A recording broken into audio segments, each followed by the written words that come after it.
Have you ever watched a movie as a kid and then watched it again as an adult, only to realize you completely missed something? That's what happened to me with Lilo and Stitch. As a kid, I thought this guy was just adorable little blue troublemaker who just needed love. But when you look at his actions, it becomes pretty clear that Stitch was actually a villain. Although Stitch becomes lovable later in the story, the evidence shows that in Lilo and Stitch, Stitch begins as, and for most of the film, remains a villain. We see this in his origin, his behavior on Earth, and his motivations. First, let's talk about where Stitch came from. He wasn't born like a normal creature. Instead, he was engineered. Dr. Jumba designed him to destroy everything he touches. Stitch was programmed without empathy, without a conscience, and with the intention of doing harm. His abilities reinforce that. He's super strong. He's very intelligent. And all of that is paired with the lack of moral limits. The first chance he gets, he escapes and immediately starts causing as much chaos as possible.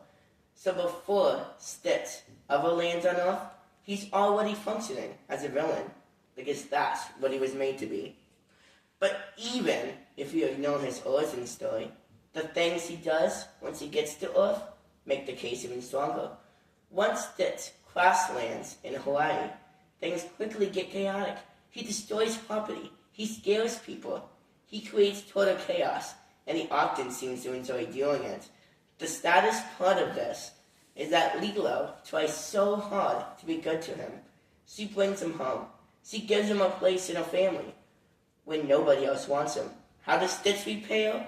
By dragging her into dangerous situations. He wrecks her house. He sabotages her friendships. He even causes so much trouble that social services almost takes her away from Nani.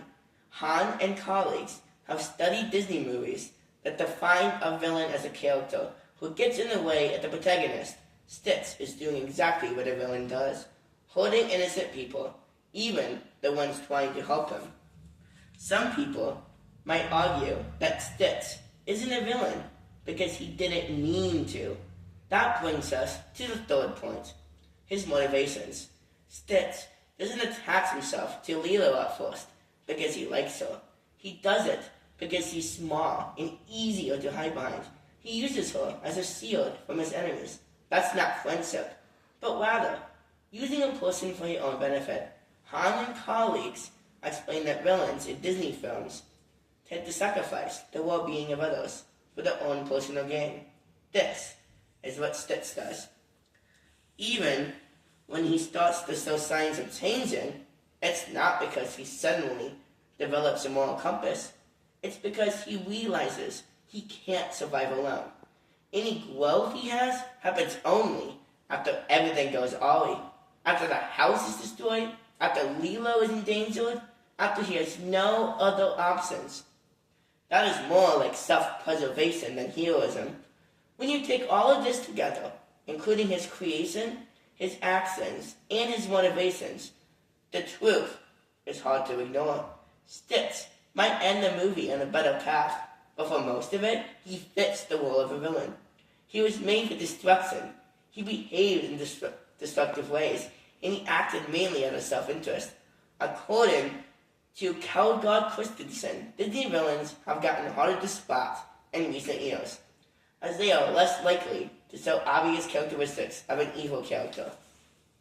So here's what I'd like you to do.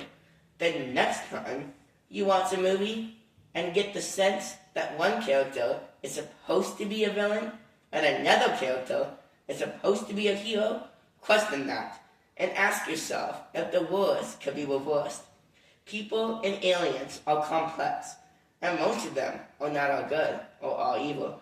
Question the character's behavior and motives, and I think you will find that even the cute, cuddly characters are more complex than they might seem.